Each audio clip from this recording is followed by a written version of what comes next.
You're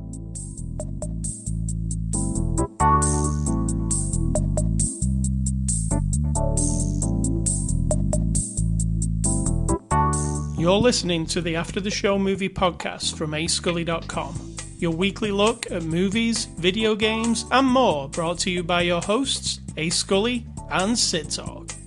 We're addicted to movies. Are you?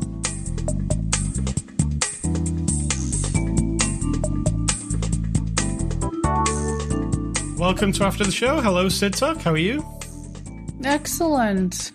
Good. Are you welcoming me or everyone else? What's the dealio? It's a bit of a dual thing. I've not been briefed on who you're welcoming. Everybody. Oh, excellent. Or anybody who tunes in.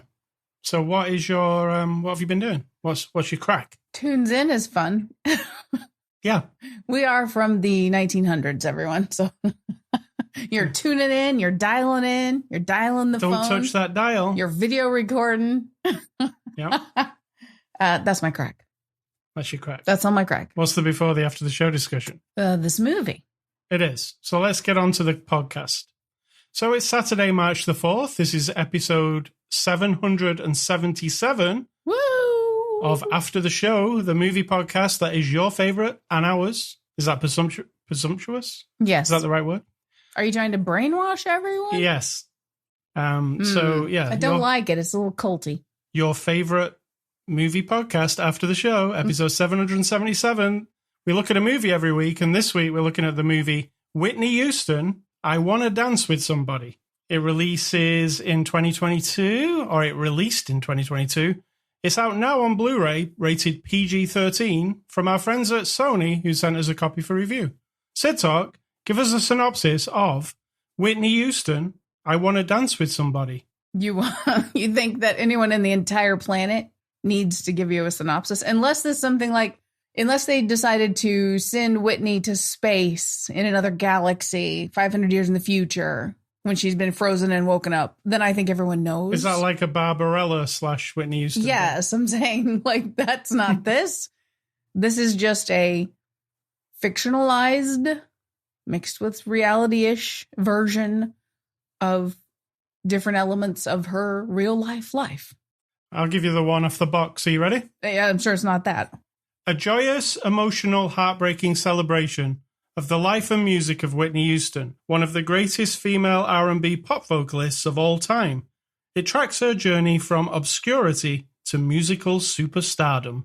Did you feel a lot of joy? I did until it started to, I said to you, what goes up must come down. I said that. But you said, don't sign that contract. Yes. When she's in the office with Clive Davis. Early. Yeah. You're like, no, don't sign anything. This is it. It's all downhill from here. Even if you go to the height of your fame and your wealth, there was a moment in time when you had already started the trajectory downward. Sadly, that's, correct. I get joy from the notion of her wanting the things she wanted to sing, to be famous. I think we kind of got that vibe. I mean, it wasn't harped on at all really about her actual goals or anything. It wasn't like she had in her mind, I want to be the number one artist of all time or anything. But the joy just came with, like, she's kind of bouncing from her obscurity, like it says, to unimaginable fame. Yeah. But it's less joyful. Yeah, I mean, it's not that joy. We all know the story. Yeah, and that's why I think we automatically start to feel sad because we know the ending. Absolutely. Right? I mean, if anyone doesn't know, then here's a spoiler. And you might be young and you don't, like, I've heard of Whitney Houston, but I don't know. That's possible, right? Because like I said, we're from the 1900s. Correct. And so we're very well steeped and marinated in the world of our generation of music and entertainment and whatnot. So somebody might not be. So Whitney Houston was, as described on the box, the greatest singer of her generation, right? One of the greatest singers of all time. Tragically, here's the spoiler for you. She died in 2012 she drowned in a tub, having had drugs in her system and whatnot. And the movie, and of course we know from reality that she had a drug problem. And so that is the big sadness that you already know going in, and we just have to get there. You know what I mean? Like, what are you going to teach me that I didn't know? And what did I tell you before this movie? You sat down and you said, this is a movie that I don't think I've got any interest in. I don't really care about it. No, I didn't say I didn't care. I said, I feel like I know everything already. Right. And immediately, I was proven wrong. And I said, I don't know it. I don't feel like I do know anything apart from she died in a bathtub.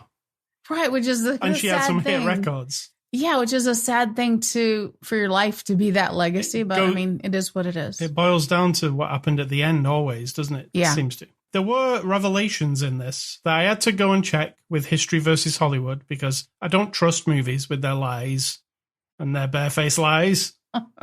So I did go and check the actual real facts, and even the real facts seem a bit sketchy. I think it always Don't believe the whole movie. I mean, don't believe everything happened here because it probably didn't, right? Correct. And this is from the writer of Bohemian Rhapsody, which is a similar kind of tale. Again, you go into Bohemian Rhapsody knowing what's going to happen at the end. But did you feel sad during that one? Or did you just feel like a celebration of Freddie? I felt that one was different. I felt sad. Like I didn't feel sad from the instant it started. I started to feel sad near the end, but I was actually it was really awesome seeing Queen come together and, record all the records. But I guess they do that here. The difference in this movie, I think, is it moves very, very fast. Did you notice that? Yes. And sometimes a bit too fast. I'm like, I was really enjoying that period of time. Like when she did the music video for, which one was it? I Want to Dance with Somebody. Yeah, I Want to Dance with Somebody. The namesake of the movie. Yeah, when she did that period of time there, we kind of rushed through that. She's like making that video, then she's super popular. And I mean, yeah, there's more to tell towards the end, I guess. I don't know. It felt like it was really moving. And it is a pretty long movie, 2 hours and 23 minutes. So they do cover everything, but there are lots of long musical numbers, right? Yes. Like they don't just show a clip of her singing. Like if they're going to do a song, they do the whole thing. Apart from I Want to Dance with Somebody. Weirdly. They just skipped over that one. They showed her the first verse and a little bit of the chorus, and then they were moved on. But the rest of the songs, there were full performances, including the end, where she does a medley, which seemed very long to me. Oh, I liked it because I know that it's supposed to be like one of her most famous performances of all time, but I don't recall ever having seen it. I don't recall ever having seen it either. I've probably seen clips of it. So what we're talking about is, I believe at the Grammys in 1994, she performed a medley that was, in the movie we're led to believe that it's like an impossible hard singer. Mode. Yeah, like hard mode for any singer. And then she does it. And my interpretation of why that became such a thing in the movie is because near the end, we see that we get a glimpse of it in the beginning. So we flash forward, we go back, you kind of forget about that. So the movie opens with her walking on stage that day for the 1994 performance. That doesn't happen. Then we go back and from the time she gets famous, and then we move forward past the 1994 and blah, blah, blah, into sadly the downfall of things. We're led to believe, she's remembering that. And I got the vibe that that's the peak of it all. That was the moment she can never live up to ever again. That was it. And so we framed the movie around that performance. And I don't think, I've probably seen it in clips and stuff. You know what I mean? Like, I feel like I've seen like maybe one of the songs. She does 2. 3. Oh, 3. Yeah, she does do 3. The first one's pretty short, but yeah, they're big blockbuster songs, and they frame it in this movie, like you say, as it's the hardest thing any singer could do. Here's the thing. On all those shows like American Idol and Britain's Got Talent, America's Got Talent, why would anyone ever? I know people try to do those songs. Why would you do that? I understand that there might be another Whitney in the world, right? There might be. Has there been? No. So if you're going on any of those shows. So you come on one of those shows and you sing that, and then Simon Cowell says, I'm not being funny, but Whitney Houston. Yeah. Like, don't even. I'm not saying don't try, but just expect whatever's going to come from it. Yeah, why, if there's the ultimate singer, why even try to emulate it? Unless you feel somebody can someday, right? Maybe someday somebody can. Well, maybe you feel you're the ultimate singer. Maybe. That's probably it. Delusion. She was, right? She can't be the only one. No. But still, think it through, is all I'm saying. Yeah. Here's the thing. If Whitney Houston was unknown and she went on American Idol, would she get through? these days? That's a good question. Good question. The one thing I said to you about this movie is it feels kind of surface level, like it doesn't really dig into the deep drama. It's just kind of, I feel like we're just like on the surface of everything, including a relationship with Bobby Brown, which they show it, and they show that he's kind of cocky, but they don't really like dig into it much, do they? I don't think you have to. I think it's very clear. Just because like you should come into it already knowing. Like, no, like we all understand what it means to be in a relationship that is not healthy. Now, I don't know anything about Bobby Brown, so I'm not slagging him off. I'm just saying the movie doesn't. We have enough proof in the world of real life problems with that relationship, right? So we all know that. I don't think you need to dig into any more than the 2 to 3 different incidents where he's confronting Robin and where he's confronting her and she's saying, like, get out. We only need a little bit. That also doesn't define her. Right. You know, having a shitty relationship can't be the defining thing of your life. And yet people will think of that too, won't they? As like a thing. Yeah. The surprise element to me for this movie was that she had a relationship with a girl called Robin at the beginning of the movie. But then like that relationship turned into Robin being a business manager for many years. Creative manager. Yeah, and I didn't know nothing about her because I'm not like a follower of Whitney Houston. Nope, I knew nothing of that relationship, so that was the thing. I was like, oh, I didn't know that one. And according to Robin, who wrote a book about Whitney after her death, this stuff that's in the movie is taken from that book. So again, could be true, could not be true, but it seems like other people around even said it was a thing, right? You know, when she was first getting into the business, and they were like, your hair's too short. Were they just like kind of like surface level implying that she really should girl it up and not hang around with a girl? I felt like that, but I don't know. Before Dad literally said it, didn't he? Yeah. Eventually. But at the beginning, when Clive first wanted to talk to her, he kind of was, I thought he was hinting at it, but then Clive comes across as really good in this movie, doesn't he? Yeah, and I don't know how much of that is I don't know. Real like he's a record executive, right? So, but he comes across as really, I mean, maybe he was with Whitney Houston because he's a very good friend of hers. But there was never a time where I was like, oh, I hate Clive. He sucks. Yeah, the way that we hated the guy who was in charge of Freddie. Did we? I was thinking of Elvis, but you haven't seen Elvis. No, there was a sleazy guy in Bohemian Rhapsody as well, remember? Like he was just real businessy, wasn't he? Like kind of creepy businessy. Just guy. Annoying, like yeah. Whereas Clive just felt like everything, like a good friend, takes it on your terms with Whitney, like he didn't rush her into anything. But is that real? Yeah, that's the part you don't know. That's the part where you're like, was Clive that good? He's like an angel in this. Yeah, it kind of felt that way. Yeah, and this movie was produced by Mr. Clive in real life. So, that's a good hook. He's like, hey, filmmakers, I'll give you some money, but don't make me look like an asshole. Yeah. And don't ask anybody if I'm an asshole. Right, exactly.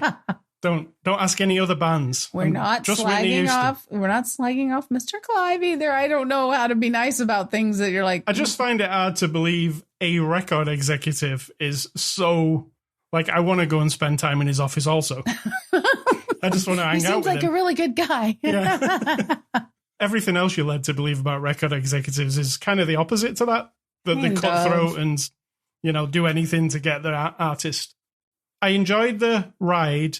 I do like Whitney's songs. Do you like all the songs? Yeah. Not all. I mean, I've never been I was sort of just superficially, I like the songs she did in this movie.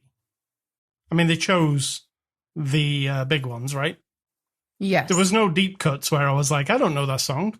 Maybe the churchy song at the beginning. Yeah. Was there anything where you was like, I don't even know that was a Whitney Houston song? No. They did, like the thing they did in Bohemian Rhapsody.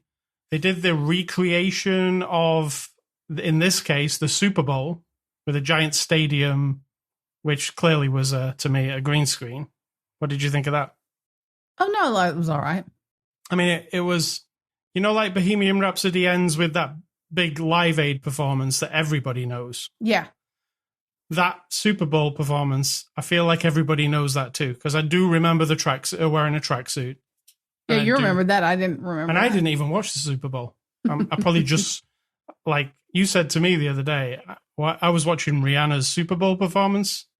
And you was like, why? Let's clear this up. You'd been watching the Super Bowl up to that point just to see the music part. Yeah. Yeah. So I don't care about the football. I don't understand, but I get it. It's a thing. So I've always been like that with the Super Bowl. I'll be like, I don't want to watch the Super Bowl, but I'll see who's on at halftime because I like music. I feel like that's kind of ick, but whatever. That's your deal and millions of other people. Yeah. I told you, I'm allergic to sports. And when some music comes on, my ears will prick up. So I'm the opposite of most people who watch the Super Bowl. So let's get on to the cast. Naomi Ackie plays Whitney Houston. What did you think? She was amazing. She's a British lady. Absolutely amazing. I would have never guessed she was a British lady. No, and when you told me, I'm like, what? Yeah. She was from Star Wars, the last Star Wars movie with Rey in it. You remember her? I don't. She was really cool. I think she did a really good job here. Sometimes the singing wasn't her, right? We're saying that. It was a lip sync to Whitney's songs.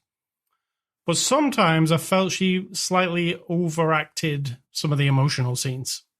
I didn't think so. The ones with Bobby Brown, but it might have been that I didn't like the Bobby Brown actor. Yeah. And maybe that was intentional. I wasn't supposed to. True. I think you're supposed to be a likable character. So Stanley Tucci plays Clive Davis, the ultimate record executive. And best friend. Best friend. I thought he did a really good job. He was very subdued with it. Yes. Like, I'm just this guy. She's awesome. I'm also making billions of dollars from her. Correct. I mean, we got no indication that she was being hoodwinked by anyone other than her father. And they didn't play nice with that, did they? They literally was straight up like, look at this douche. I mean, it'd be easy to prove the things that we're seeing. So her father basically, we see him go through the office giving all the employees. Oh, God. Okay, so he starts a company, sort of like a management company based around managing his daughter. And he gives all the employees, all the ladies in the office, credit cards. Yes. Basically just like here, look at me, I'm the big man. Yes, spend all this money. Just spend money at you don't have to pay it back. We'll pay for everything. So, and also highly implied that he was with the secretary there. Well, he was, because she was with him in the end. And Whitney Houston said later that she saw that happen. She saw him cheating on her mother and decided she would never let that happen. But then. So, yeah, he doesn't come out unscathed. No. And he is played by Clark Peters. What did you think? He made me feel sufficiently icky. Yes. And like I wanted to smack him in the face. So I think he did a good job. We've got Ashton Sanders as Bobby Brown, like I mentioned earlier. I wasn't actually that keen on it. I wasn't either, but it felt cartoonish, but then maybe the guy is cartoonish. Maybe he is. I haven't seen Bobby Brown for a long time, and I have a caricature of him in my mind. So that's perfect then for you. I mean, because it literally is I don't know how realistic that is, how fair that is, but yeah. We've got Tamara Tooney as Sissy Houston, Whitney's mother. What do you think? Oh, she was good. Again, when she sings a song, is she lip syncing to Sissy Houston or is she singing? I don't know. And then Nafessa Willie. If you're listening to this and you don't know this, Whitney Houston's mother was I'm not going to say super famous singer, because if you think back at the era, do we all know who Sissy Houston was before Whitney Houston? I'm not trying to be. I feel like we don't. Like dismissive of her entire career, but I wouldn't have known who she was. But then all of a sudden people say, oh, Whitney Houston's mother is a famous singer and her first cousin is Dionne Warwick. And they're like, oh, I know her. So there are going to be lots of people who know of her mother. But so in this movie, we're seeing the mom, she's in her probably 40s when we meet her. She's been around. She's been touring. She's paying all the bills, because that's another thing you got to remember about the dad. They have a big, huge fight, the mom and the dad. And she says to him, I'm the only breadwinner here. I'm the only one paying all the bills. Right. So then what does he do? He skips on over to start leeching off his daughter. So it's tacky.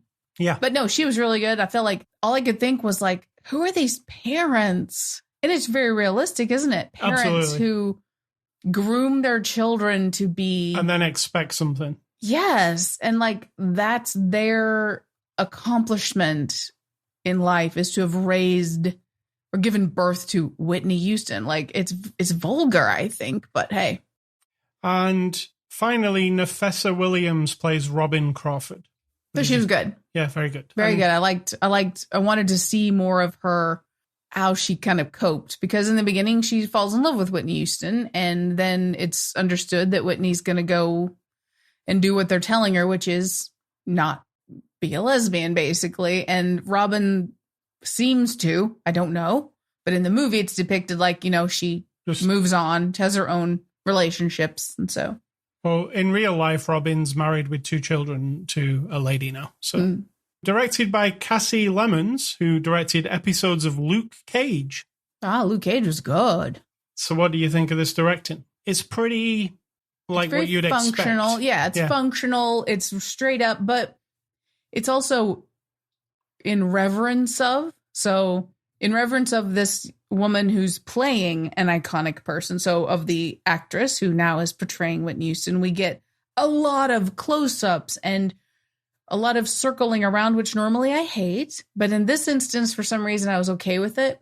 And the directing was like, we want to convince everyone that this is Whitney singing, right? That's how I felt. And I didn't feel like there was ever a misstep with that. Her mouth was always right, her body, her breathing. So I feel like they had her singing. They did. In the set, right? Yeah. And then just put the voice over. So her whole body is into it. But the directing is very up close and personal. And like, I love this actress for doing this role. And I love Whitney Houston. And so I want to like be in it, So I feel like that was distinctive in some way. I have to add a special nod to the actual quality of the audio in the whole movie. Because when you're in the actual auditorium and she's singing, it feels like you are in the middle of, and she's belting it out. And everything else the sound was very good. Like there wasn't a moment where you can't hear what somebody says because the music's too loud. It was just well mixed. It was. So I give it that. So IMDb reviews, what are those? Those are reviews that people like to go on to the little website called internetmoviedatabase.com. And then they kind of spew a little bit of snotty venom because they're like, this is the worst movie ever made. Or this was a waste of my time. Or this movie never should have been made. You got any of those for me today? Probably. So number one. Because these are people who don't make anything or do anything. They just want to bitch about it. So that apologies if you don't like my phrasing, but that is what it is. I mean, they do have time to write, reviews. True. And they do watch movies, so they don't do nothing. True. I'll give them credit for that. You're right. All right, number 1 says, Whitney deserves better. I honestly never leave reviews, but I just came back from seeing this movie, and I'm so let down. What a bland movie. I'm still wondering how it was even released. The film is flat all around. There's no depth. The acting is awful. Not sure how a woman playing as Whitney even managed to get that job. Her acting is terrible. Not even believable in the slightest. There's no emotional draw. The only redeeming actor is Stanley Tucci. Rude. I mean, that's nice for Stanley Tucci, but rude. Yeah. This one says, disrespect to the great Whitney Houston. This movie is a slap in the face to the great legend Whitney Houston. It was an insult to her, as well as her legacy.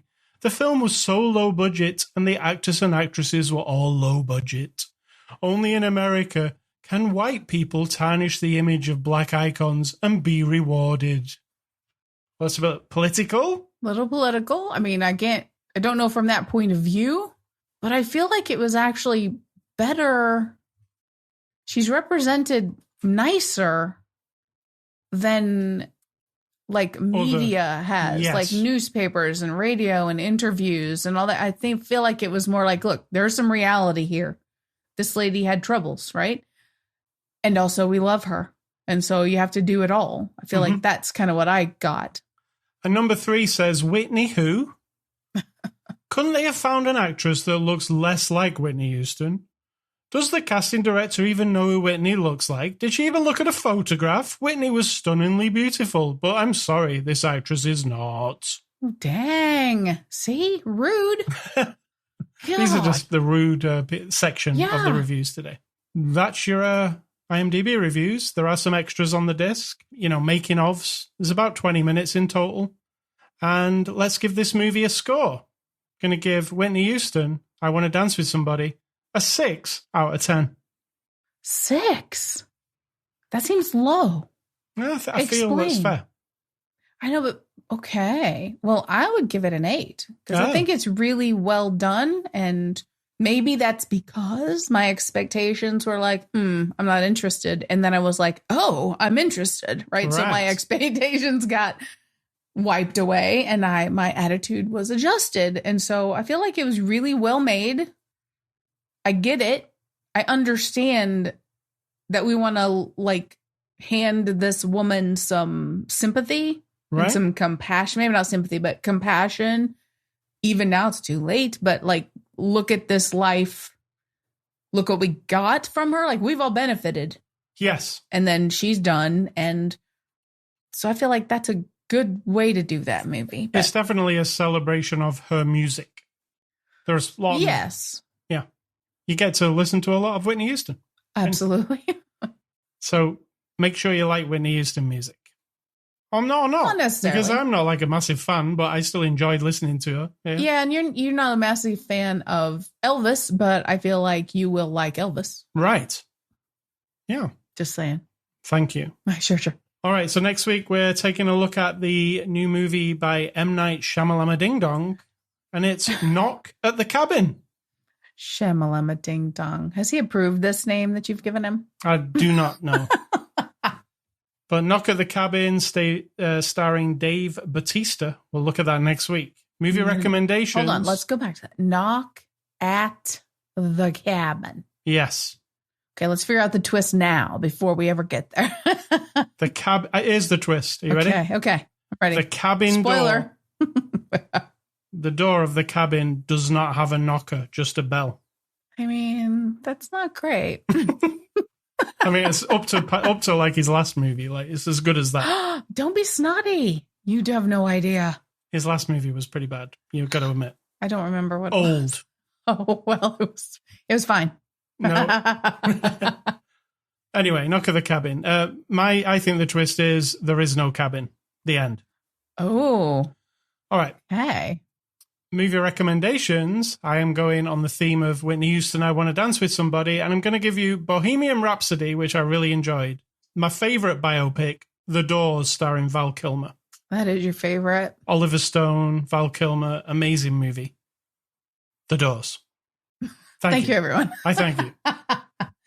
And that was it. You just went on the theme of biopics. Yes. Fascinating. So I'm going back to the early 2000s. Kids, this is the new millennial. This is the millennium, right? This 1,000 years is a millennium. That's true. With an M. I get a little confused.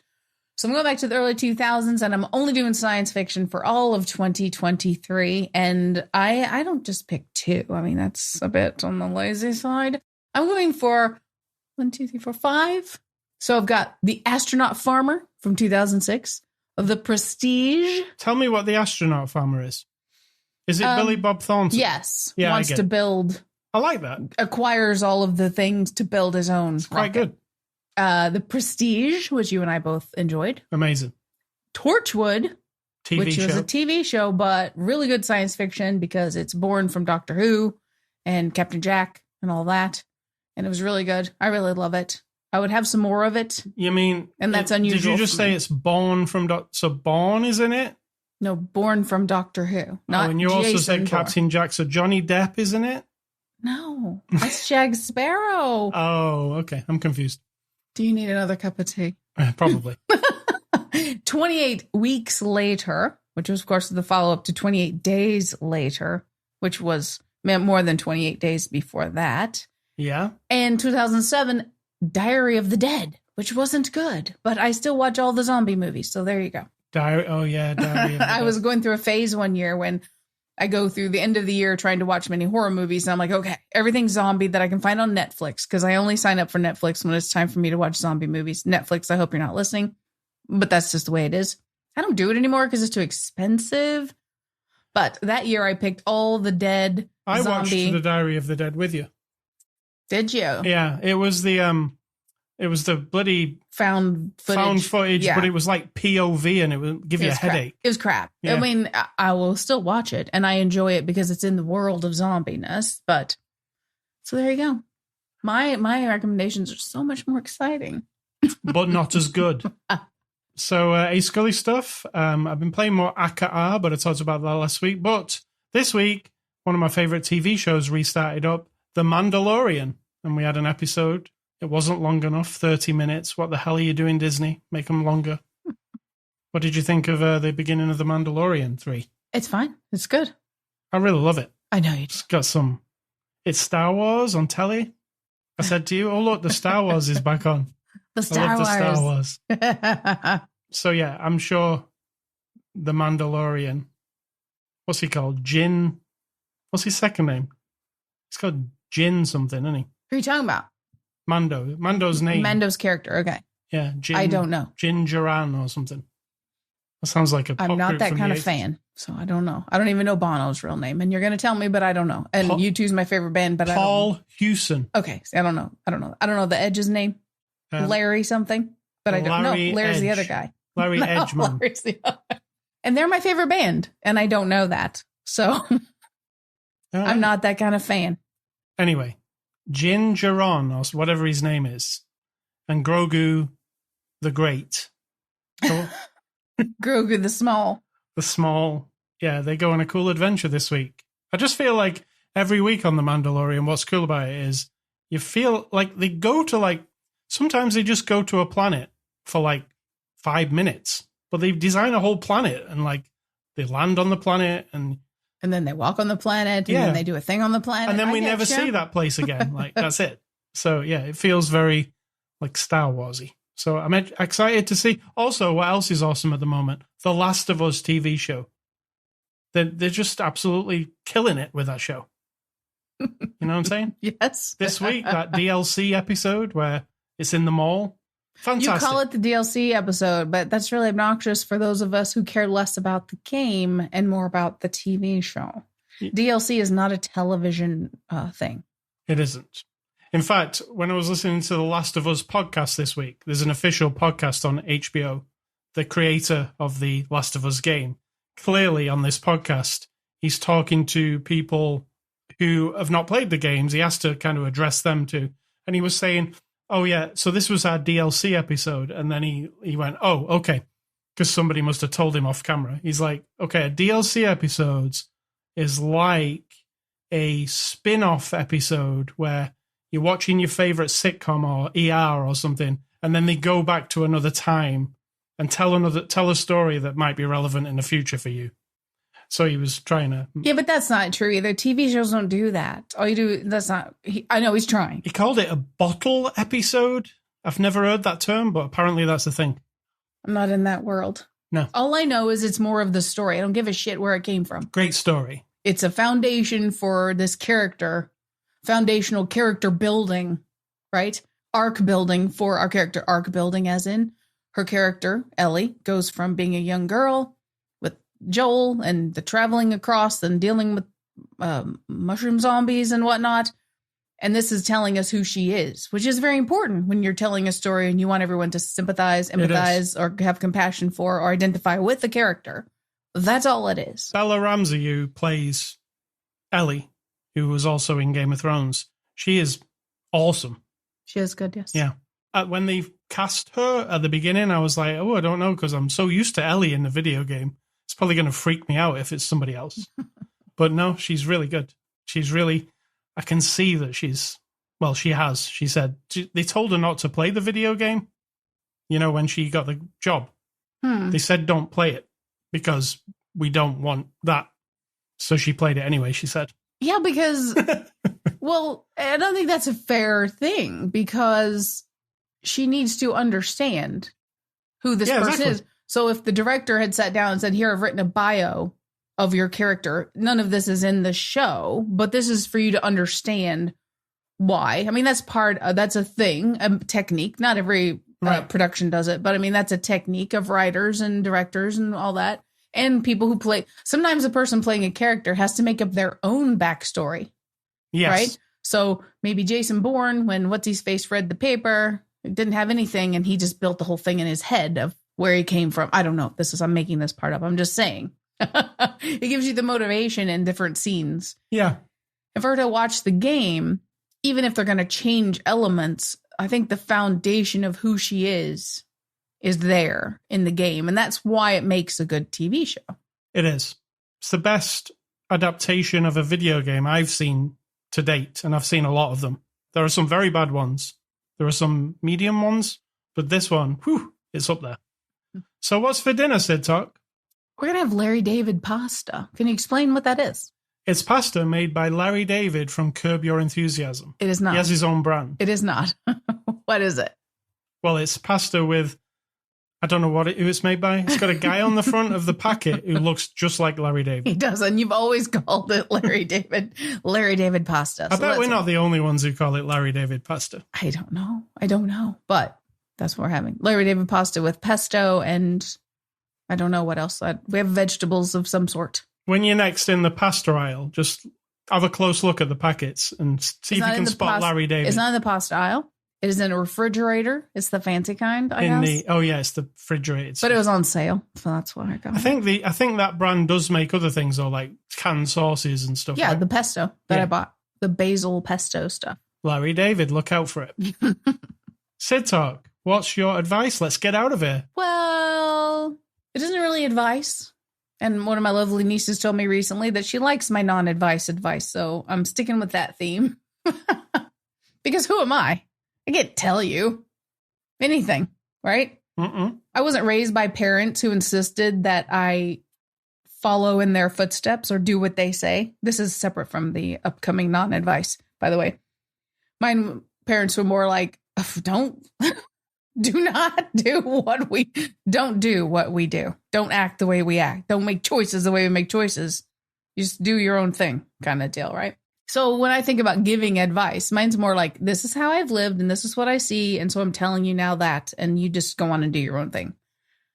But this one, it's got a little tiny bit of advice tucked in there. But what I find at my job, and we all have jobs, right, that we do, and we get paid to trade some time for some money, do some skills and whatnot. And sometimes tucked inside of those jobs is a bunch of bullshit.